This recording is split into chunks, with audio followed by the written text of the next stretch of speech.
Academias Nacionales de Ciencia de los Estados Unidos por su trabajo pionero en el uso de medios de comunicación social y redes de comunicación global para la ayuda humanitaria de desastres y otras crisis en salud pública.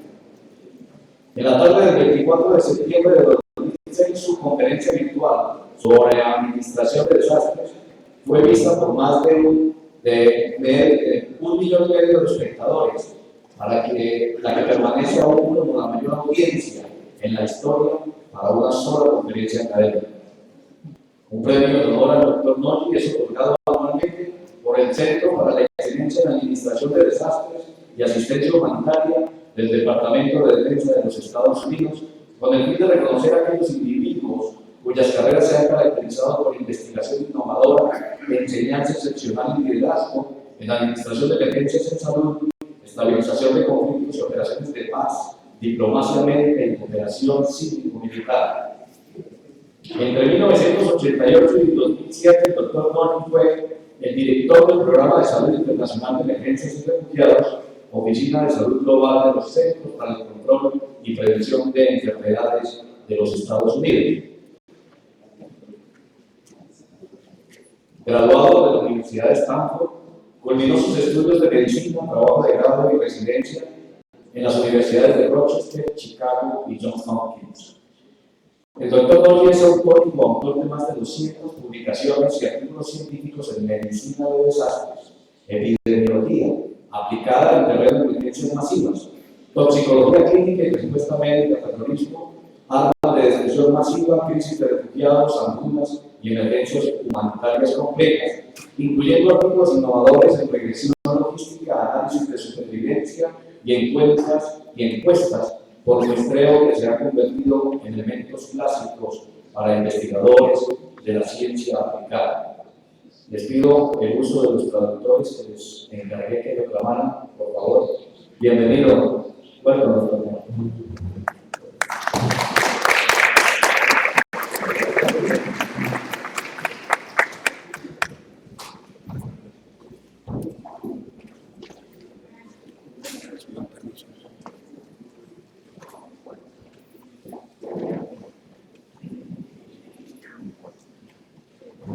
Thank you very much for the wonderful introduction. I'm absolutely delighted and honored to have been asked to come and speak here in Bogotá.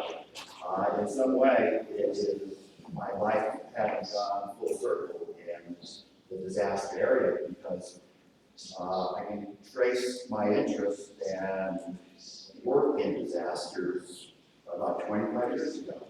And we're celebrating, maybe celebrating, but the fall of 1985 was probably the most important in my professional career. It was the first time I was a medical doctor responding to a disaster, and that was in September 1985 in Mexico City. 2 months later, in I believe November 1985, I was asked by our State Department in the U.S. to assess the impact of the eruption of Nevada Del Ruiz, which did tragic, terrible damage in Ontario. Can you believe it? 25 years ago. Over the years, I've had the privilege of returning to Colombia several times in my capacity as a Center for Disease Control Epidemiologist and as an official of the World Health Organization where I was seconded. And I had many, many wonderful opportunities here in your beautiful country and many, many wonderful friends. So in many respects, it's a very emotional time for me, as I said before, having come full circle in my career, much of my adult life, responding to natural disasters like the earthquake in Mexico City. I was here in Colombia in the mid-1990s, I believe, for another volcanic eruption in Laos.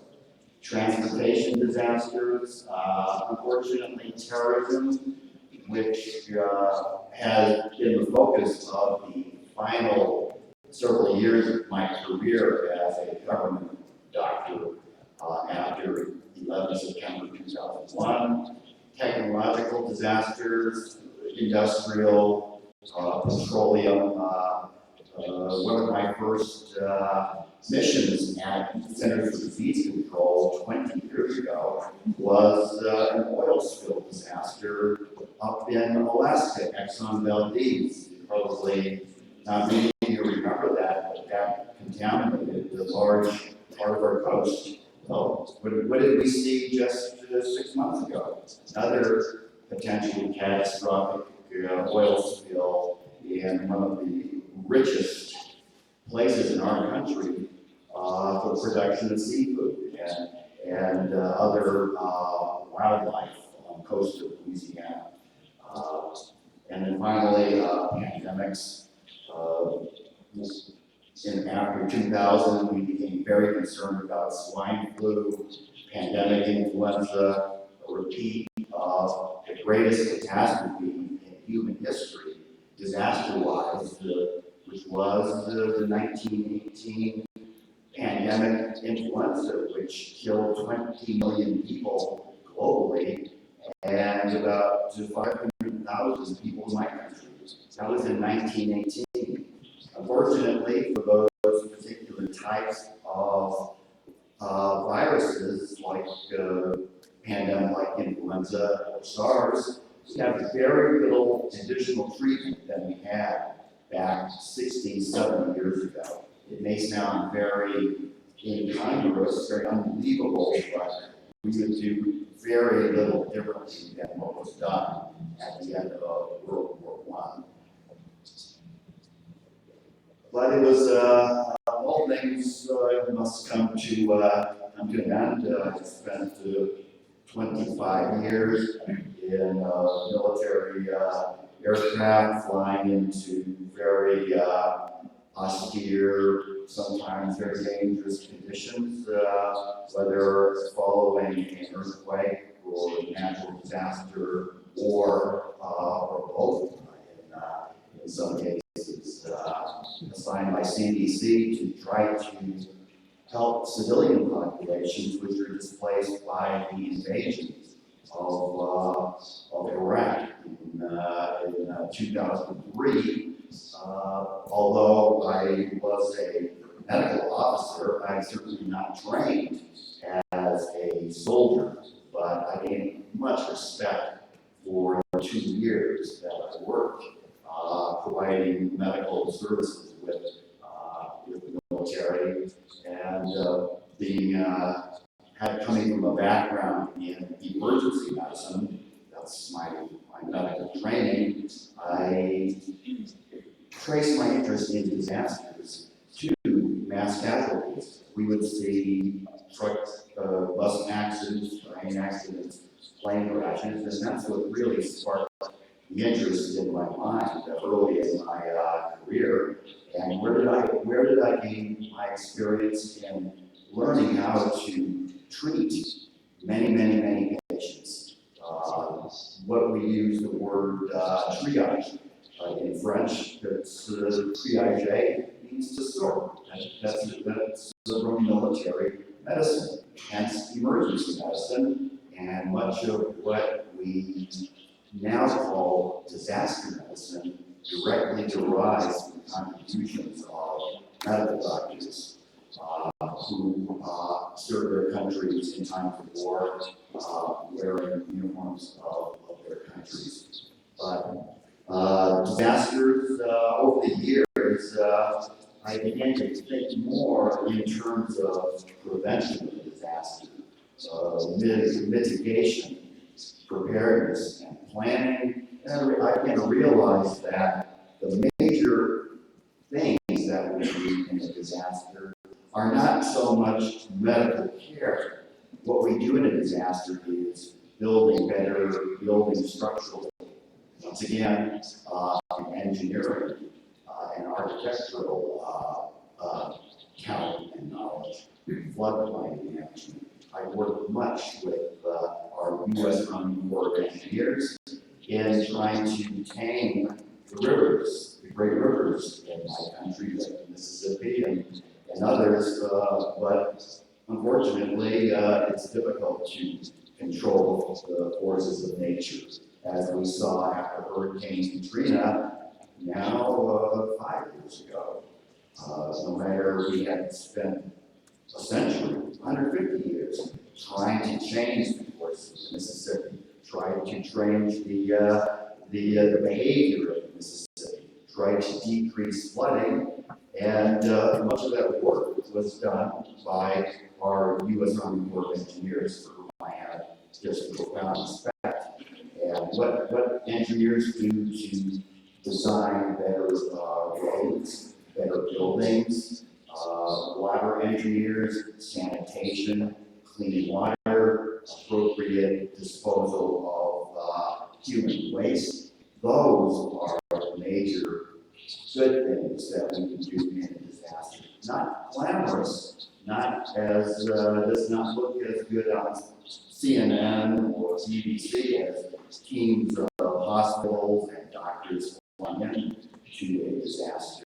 But clearly, in my opinion, much more important. Clean water, shelter, appropriate disposal of human waste, and education of the public through an effective crisis media campaign, media relations, using the strength and the power of television and radio and now the internet to reach people who have been displaced by a disaster and who are suffering. And I've seen so much of that during my career that I felt the need to write and document experiences of what I had seen. I certainly had my share of excitement working in refugee camps in Palestine and having my tires shut out. Fortunately, having the Israeli army close by dug me out of that hole, which had been shot out by a sniper, and off I went again. I don't think I ever enjoyed being in such situations, and all the adventure of disaster is not something I crave anymore. Of course, this changed everything. Once again, disasters, we tend to trace things we learn and our careers by major events. In my case, Mexico City earthquake in 1985, Operation Desert Storm in 1991, the first invasion of Iraq, the Rwanda refugee crisis and genocide in 1994, the Balkan crisis in Kosovo and Serbia and Bosnia in the 90s. But this was, without question, what we call in the States a game changer, because it changed my whole life. I was happily assigned as a doctor to Geneva, Switzerland, to work on global early intelligence for public health emergencies. If there's an outbreak of influenza or Ebola virus, or there is a situation of potential violence in the country, I was responsible for making sure that we had information in Geneva and in the World Health Organization offices throughout the world, that they would be prepared ahead of time to stockpile supplies, to perhaps mobilize money and hire more people. And I think we were pretty successful at that in places like East Timor. We failed totally in Rwanda. And one of my last projects was actually coming back to Colombia during that period of time and working with the problem of political violence in Colombia. was. That was in 1999. The last disaster, and I like to think in terms of speaking about risk management, disaster planning, preparedness, mitigation, response, recovery, and reconstruction. I kind of like to frame my comments around my own personal experience. And of course, this was a very frustrating disaster, and as it turned out, it was the end of my career as a government doctor. And it was very sad because this is Hurricane Katrina. And as you all probably remember very well, it was a direct hit of a very powerful hurricane on probably the most vulnerable city in the United States. I don't know if any of you have been to New Orleans on the Gulf of Mexico and at the mouth of the Mississippi River, but much of this city is below sea level. Can you imagine that? You are in a delta of Great River, like the Nile or the Amazon, Mississippi River, and also you are potentially going to be struck by hurricanes. I mean, it's not if, it's a when. New Orleans gets hit by major hurricanes on the average of about every 20 to 30 years.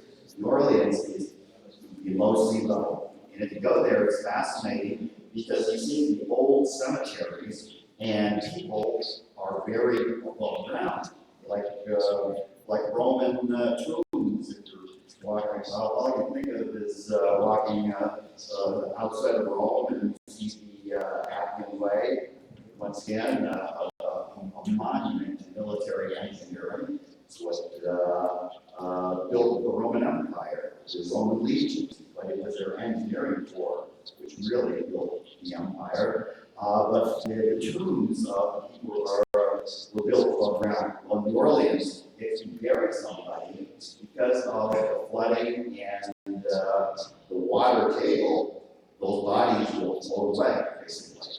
So very interesting. And what was sad to me about Hurricane Katrina is that no place in my country did we spend more time on preparing, educating. We knew exactly what was going to happen 1 month before the impact of Hurricane Katrina.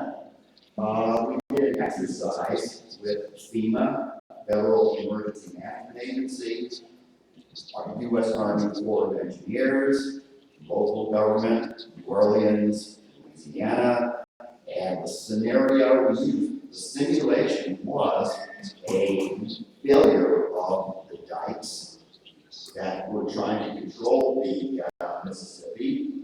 These dikes had been known since 1920, 1930, through many studies by hydrologists, by experts in water flow, by engineers from the U.S. Army. We knew exactly what was going to happen. And so we did this exercise. And as I said before, we spent more money. I probably gave 30 what we call trained courses in my career to people living in this area. But did that help the organizational, technical, logistical response? No, I think I failed. Arguably, the response by the authorities, including my own agency, including myself, was bad. In some cases, disgraceful. Not because of ill will or laziness, but it really taught me a lesson that when you do develop a course, an educational program like you are doing here, there are so many things which go into making sure that the things you teach will continue and that they will be used and that lessons learned from events like Katrina, good things we did and bad things will be passed on to the next generation. Well, unfortunately, in the U.S., we do not have a career pathway, a track for someone interested in disasters who has this knack, the skill for decision making under crisis, flexibility, that they can work under pressure.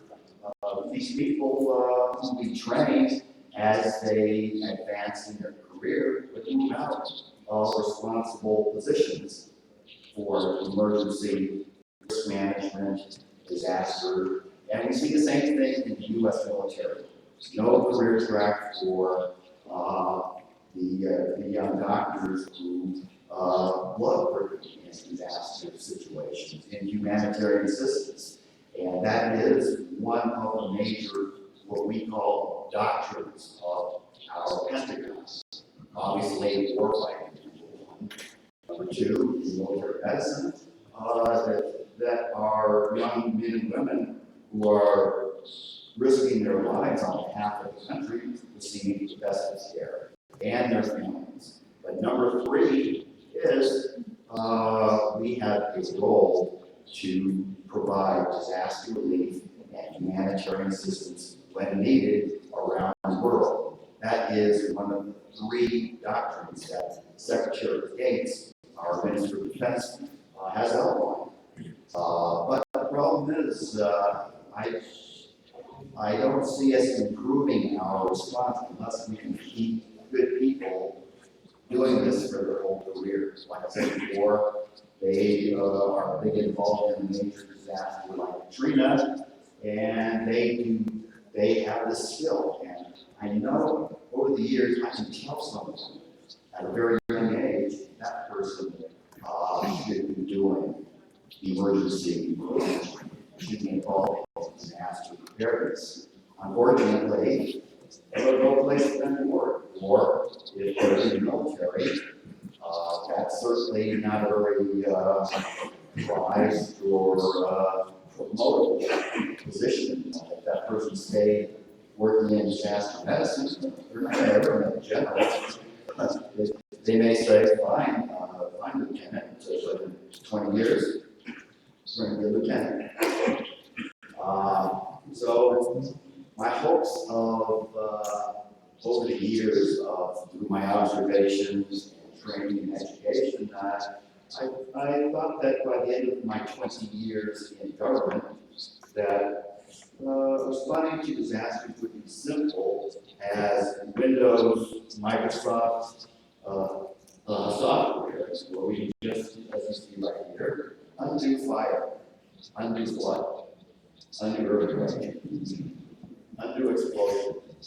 Well, unfortunately, we have not nearly approached the level of sophistication in disaster preparedness, mitigation, and recovery as I once said naively thought.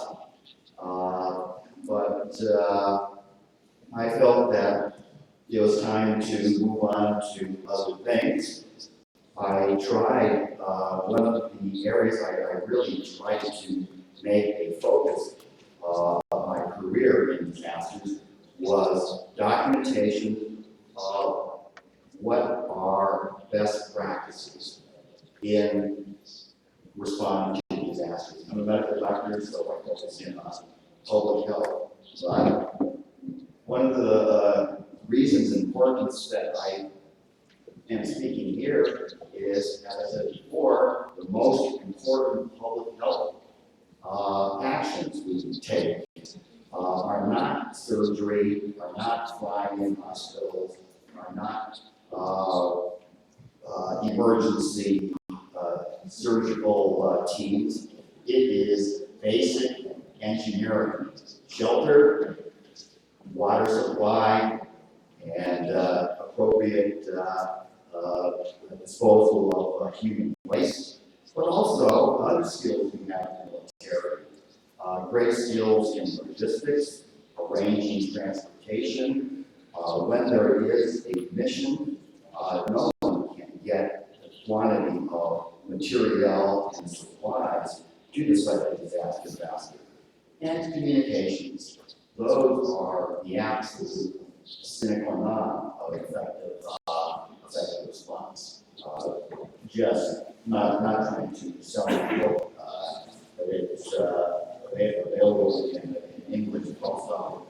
Thanks to the American Health Organization, translated into Spanish, but also now into French, Russian, and Portuguese. So 2 years ago, I felt there's nothing more I can do in disaster management. Spent my whole career, so despite the fact that I had risen really high in government, it was time to say goodbye and move on to another challenge in life. So farewell, said goodbye to my boss. I was assigned to White House at that time in the what they call the war room, but disaster rate, the emergency operations center that is assembled to prevent any crisis, such as a terrorist attack, such as an assassination attempt, such as Hurricane Katrina or an earthquake, or a proposed unplanned visit by the Pope. There are lots of security must be implemented. And got to really appreciate the team effort needed, not just doctors working together, police and military. As you see, I actually work very closely with the media and terrorist finances, investigations, but media coordination and monitoring is absolutely very key. Well, all good things must come to an end, as I said, and although it was an honor serving the leader of our country, my real love in life was to become an expert in wine. So, after saying goodbye to my mentors in London at our election to the Royal Society, that's 3 generations of my mentor and his mentor. Person on the right, many of you may know him, but he, over 25 years, was the head of disaster preparedness for the Pan American Health Organization, responsible for providing advice and support to Latin America. That's Dr. Claude Dubois, who is now retired, and we celebrated his 70th birthday last week. Fellow on the left is his teacher, Professor Michel Shaw, who founded the very, very first research center that studied specifically epidemiology and public health impact of disasters. It's called the Center for Research on the Epidemiology of Disasters at the Catholic University of Louvain in Brussels. But he was a teacher of Claude, who is my hero, basically. Much of what you may see written by me, I plagiarized and I borrowed it from Dr. Sill. Bless his heart. But like I said, 1 month later, you could find me in Tuscany, happy, unemployed, but sampling all the wines in part of Italy, and eventually become certified as a sommelier. I really had visions of actually maybe even more control wine. I like to drink wine and develop a palate for it. But even doing nothing and just spending all day long at the cafe, beautiful. I don't know if you've been Tuscany in between Florence and Siena is spectacular. It's kind of beautiful, wonderful cuisine, but even great food and wine and plenty of free time and nice government pension, which was slowly being completed. I became very bored, let's be honest, and very famous painting of an individual in psychic crisis. I think maybe it was my middle-aged, what do they call that, identity crisis. And I took the bold step, going back to school, and trying to find some way of improving what had interested me in disasters. And what had interested me the most was how do we improve decision making by generals, by senior company officials. And so I went to, and I was very interested, because what I did mostly in disasters was not really technical. My job was in the event of a disaster, resource mobilization, which is a UN term for basically three things. You need to rapidly raise money in a disaster. That's what I did when I was in Geneva. I would go cap in hand and beg each of the embassies, usually Americans, Japanese, Scandinavians, Italians, British. I asked them for money to support WHO because we needed to, we didn't have a very big budget, as a matter of fact, to allow us to respond to this crisis in the Balkans because of the war, and many civilians were dying. That's what I did. I became very, very good at raising money. Number two, you need to mobilize stuff, logistics. You need to buy things like tents and medical kits and lamps and food. And I knew how. I knew where to buy things. I knew how to buy things in the UN system. I knew how to buy things in the private sector, but not very in an organized fashion. And finally, what the most important thing you need in disasters is the people. In fact, I thought of myself as a talent agency because I knew so many people and I could grab them fairly quick in the event of an emergency. So I thought, these are very business skills. And as a medical doctor in government, I didn't know anything about business. So I went back to business. I went to business school at my university where I had first entered when I was 18 years old. This was at Stanford. And I just finished, I studied how can we improve decision making, which is very simple-minded, is rapid estimation of urgent need, which is going to be very different in a terrorist attack versus a flood versus a oil spill versus a refugee emergency, and how can we quickly get this information, get it to decision makers, as well as get information to the public on important things like washing your hands and other public safety things. How can we get that information to the public? I became very, very interested in how do we disseminate public health messages, which are the key thing. You could have 1,000 doctors and nurses, but unless people, their families, get clean water and are instructed on getting vaccinated, all of our efforts will fail. Well, while I was trying to keep up with my studies with these very smart 25-year-old, 30-year-old people who I don't want to go into that, but it's kind of humiliating that, to compete. My brain just not working as fast as it used to, but I survived, and I just graduated, as a matter of fact. But I was interested in being at Stanford, where Apple computers and Intel and Facebook and Twitter and all of these new things were starting to really explode. Using Blackberries, cell phones, smartphones, Androids, and whatnot to collect data. Because we were still using clipboards and paper and pen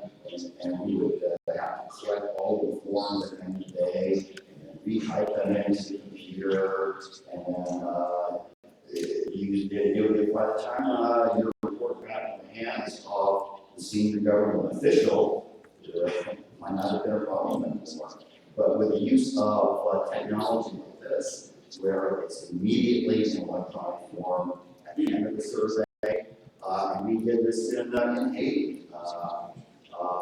I would just collect the handhelds from everybody, and I would just do a beam or transfer electronically, just one handheld, and then that would immediately go. I just beam that to headquarters, and what it taken 12 hours before was done in around 45 minutes. So that's just one example of things, of something I had an interest in. But, how do we accuracy and credibility also a problem? I know most of you have worked in disasters. Rumors, how do you prove it, disprove it? Even though we have mobile phones and television, are those reports truly accurate? And tomorrow, I'll be talking more in detail about some of the new technologies that we really learned in Haiti, because this was for the very first time where we saw such a big involvement and investment of the private sector, and within the private sector, internet, mobile computing, wireless services like Digicel, Verizon, Google, Twitter, cloud computing, all these things which I never heard of 3 years ago. And so the title of my thesis, which I recently passed in to my professor, and I hope she accepts it, but the intersection of search, and I don't mean search and rescue, I mean, computer search, media, like Facebook, like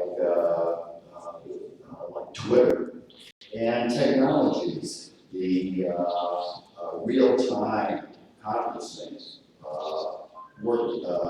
real-time chatting using voice over internet protocol. I don't want to go into this, but these are things I'll be discussing tomorrow.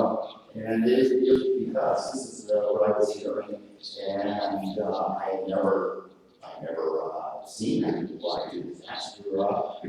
So much use of social networks for the earthquake and the tsunami that I really wanted to study that in more detail. Unfortunately, right on my campus where it was, we had Facebook, we had Google, we had Apple, we had Intel, with all of Silicon Valley technological people that are revolutionizing, I think, everyday life.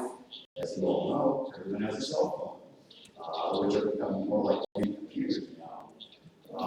And I think that ultimately this may put doctors like me out of business. Because people will just put on their Facebook, people are compelled to write down what they're doing every 10 minutes on Facebook. It's called your update. So I see from your Facebook status that you're experiencing abdominal discomfort. Well, what do we need a Ministry of Health or epidemiologists? Just look on Facebook, and if there are 10,000 people saying they have abdominal pain, nausea, vomiting downtown Bogotá, well, something might be happening. It's not for sure, but it's what we call a red flag. Well, I'm going to save the tomorrow for the future. And I hope that this introduction gives you a flavor of some of my own background and some of the areas that I will touch upon in the next 2 days on the future horizons of decision-making, technology, that I hope you'll find valuable in your master's course. Thank you very much.